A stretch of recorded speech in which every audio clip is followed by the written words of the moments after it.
est immobile. Une preuve fabuleuse. Ouais, salut à tous, on m'a ramené ça. Un objet du haut de l'arbre va tomber verticalement. Alors, preuve que la Terre est immobile, car si la Terre était mobile, entre le moment où on lâche l'objet et le moment où il touche le sol, comme la Terre se déplace, l'objet n'atterrirait pas à la verticale du point dont on marche.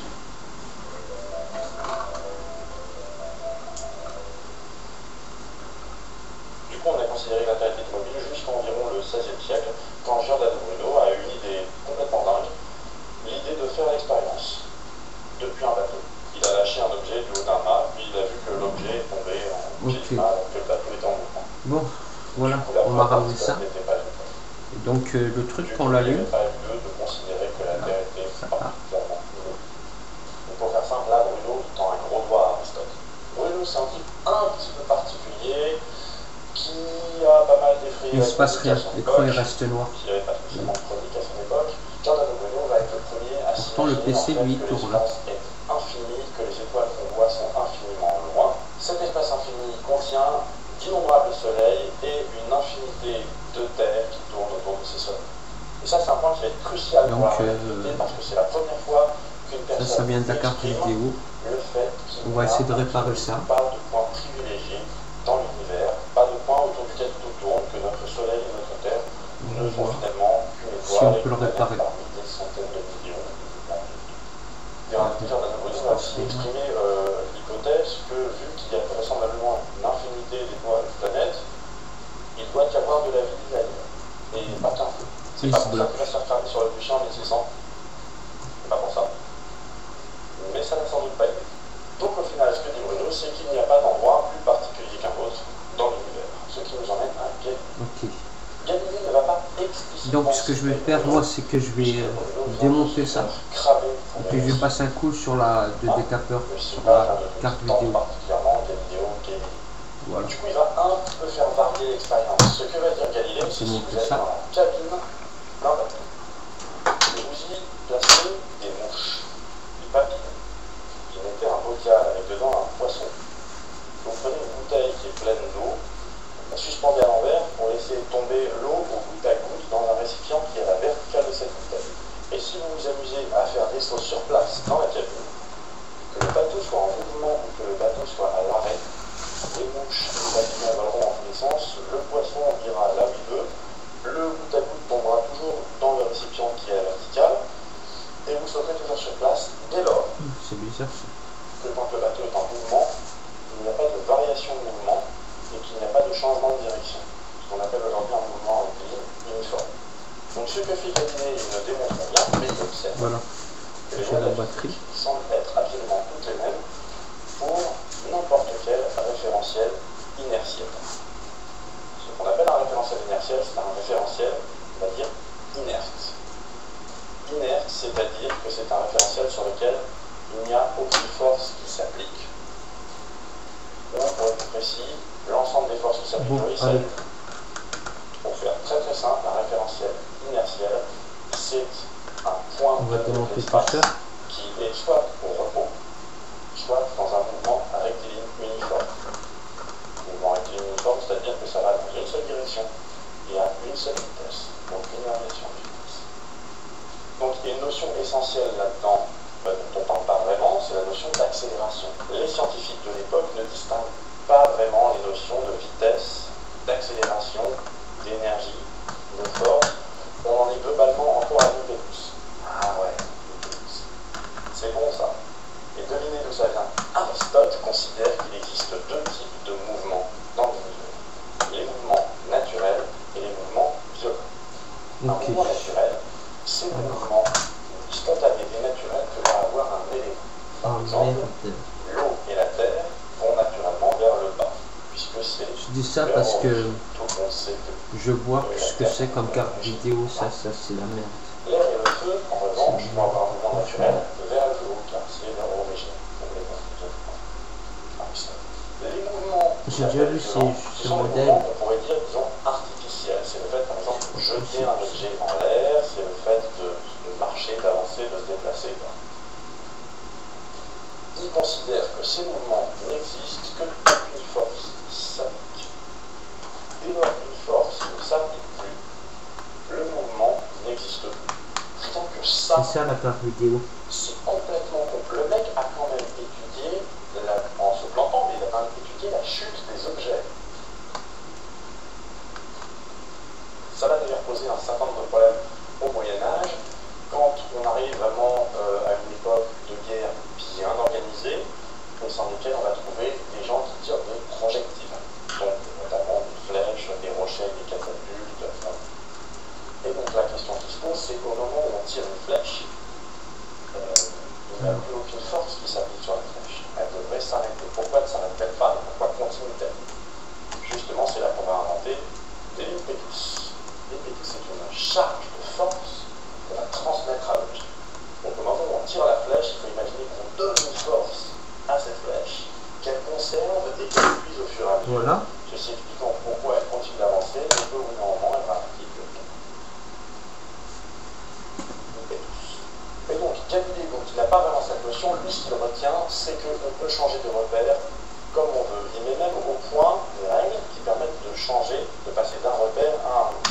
Ces transformations font simplement appel à des translations et à des rotations. Pas très compliqué. Ce sont les transformations galiléennes.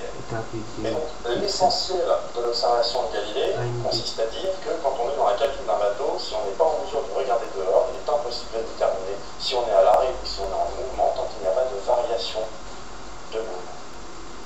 Ce qui est dit précisément, c'est que être en mouvement, c'est la même chose. C'est ça la carte vidéo.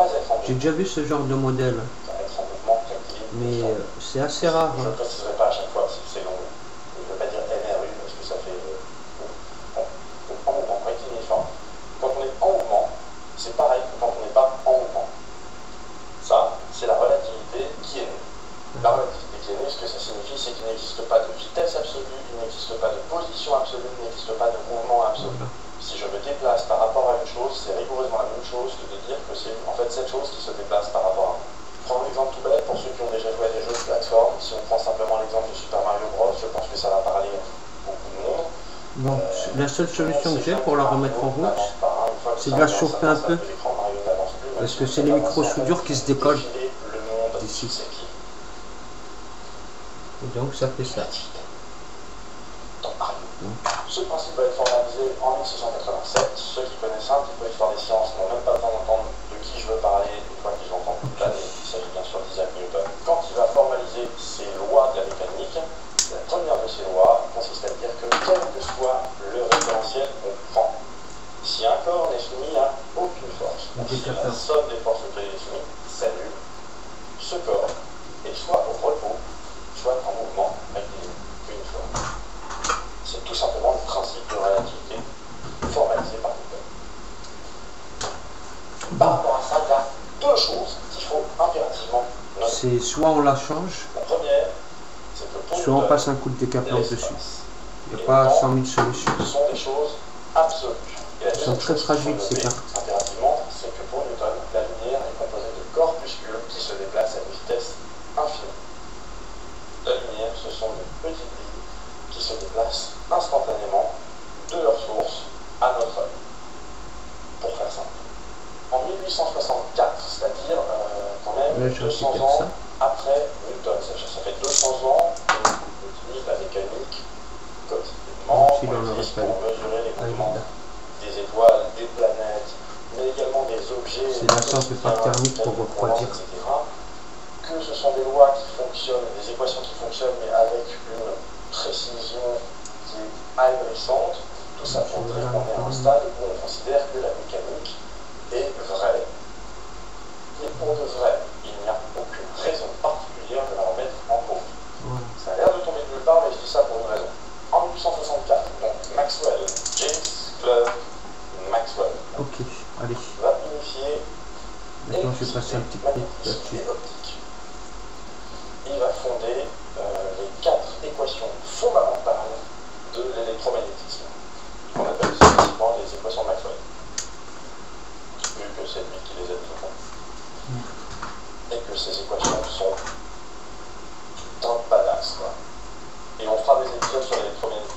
Je ne vais pas m'étendre là-dessus parce que c'est pas l'objet de cet épisode, mais on en fera Maxwell, c'est malade. Ce qui est intéressant, c'est que selon l'électromagnétisme de Maxwell, La lumière n'est pas un particule qui se déplace à vitesse infinie. La lumière est une onde électromagnétique qui se déplace à une vitesse donnée. On appelle la vitesse de la lumière. Les petits périphériques aussi, ils sont sur le côté. À cette époque-là, ce qu'on sait des ondes, c'est que pour se propager, elles ont besoin de se propager. C'est chaud. C'est ce qu'on sait des ondes.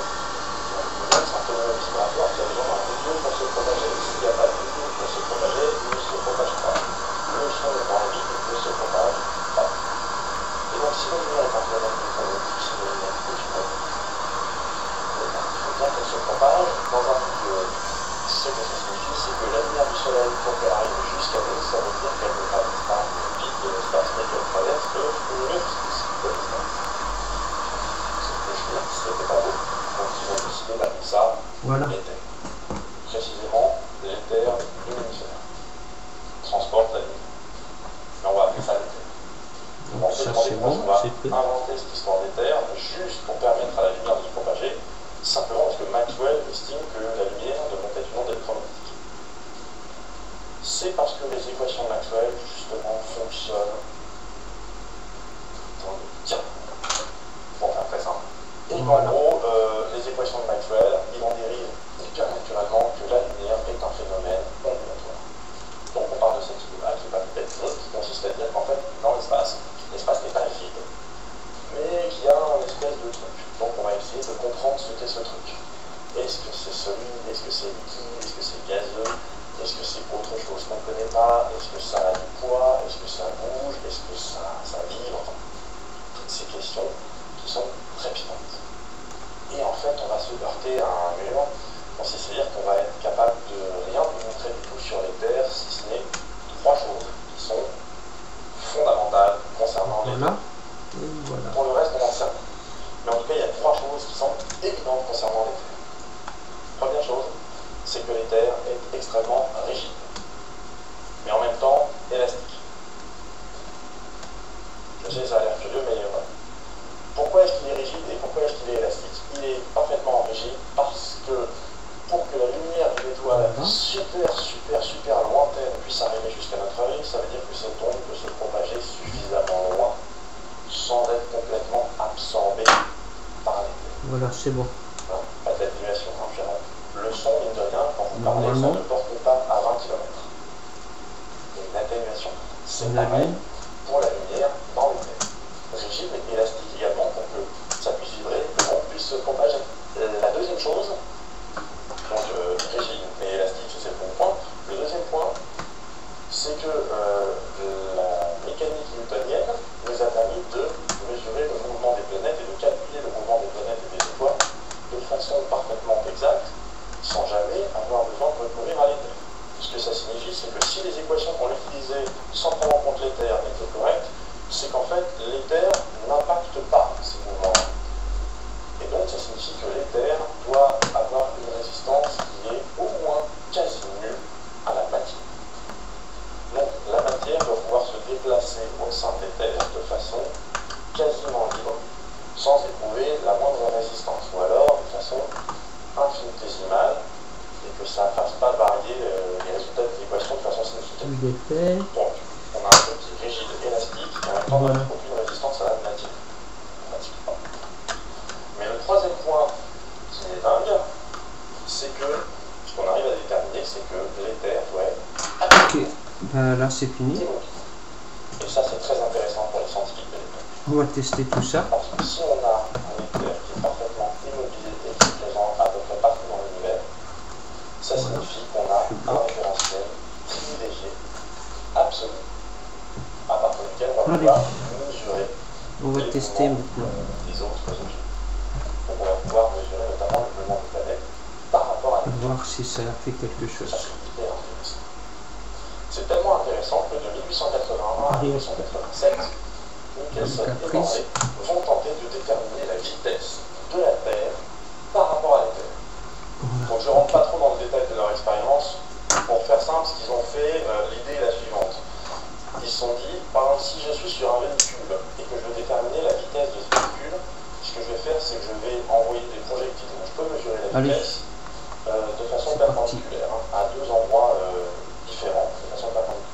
En imaginant que le véhicule aille dans cette direction, ce qui se passe, c'est bon, ça a marché.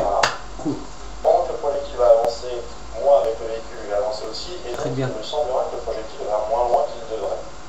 Tandis que celui que j'ai envoyé perpendiculairement là, je vais le voir partir vers l'arrière. Et en faisant plusieurs mesures comme ça, je vais pouvoir déterminer à peu près précisément dans quelle direction est-ce que je me déplace et à quelle vitesse. Donc, les Kelson Morley vont faire pareil, c'est supplémentaire avec de la lumière, avec un système de miroir, etc. Ils vont mesurer un décalage de phase. Bon bah voilà, hein, la carte elle est repartie. Ils vont faire ça sur plusieurs mois parce que... Donc c'est ok, c'est très bien. Peut-être qu'ils font l'expérience à un moment donné où c'est inutile ou à un moment donné où ça change de son.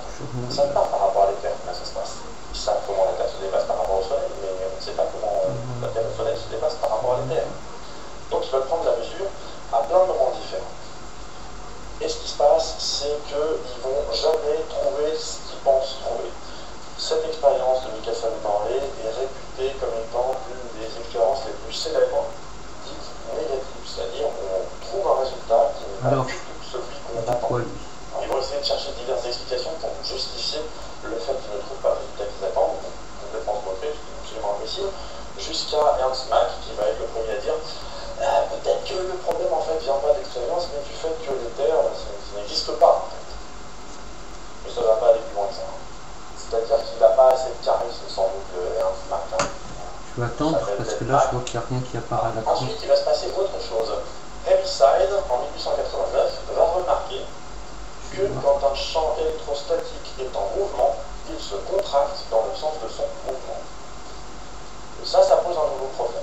On va voir ce que c'est. Parce que ça veut dire que si moi je suis en mouvement avec ce champ électrostatique, et admettons je ne suis pas censé savoir que je suis en mouvement. Ça c'est Newton, hein, c'est la relativité de Newton qui a l'idée. Je ne suis pas censé savoir que je suis en mouvement dès lors qu'il n'y a pas d'accélération particulière.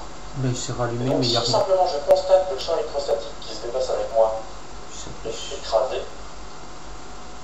je peux déterminer qu'en fait je suis en mouvement puisqu'il n'est pas censé être contracté. Et en plus, le sens de la contraction va me dire dans quel sens je suis en mouvement. Ce qui signifie donc que tous les référentiels ne se valent plus. Fitzgerald, la même année, va essayer de résoudre ce problème en ayant une idée, je vais être gentil, je vais dire délirante. Parce que l'idée a priori semble tomber de nulle part.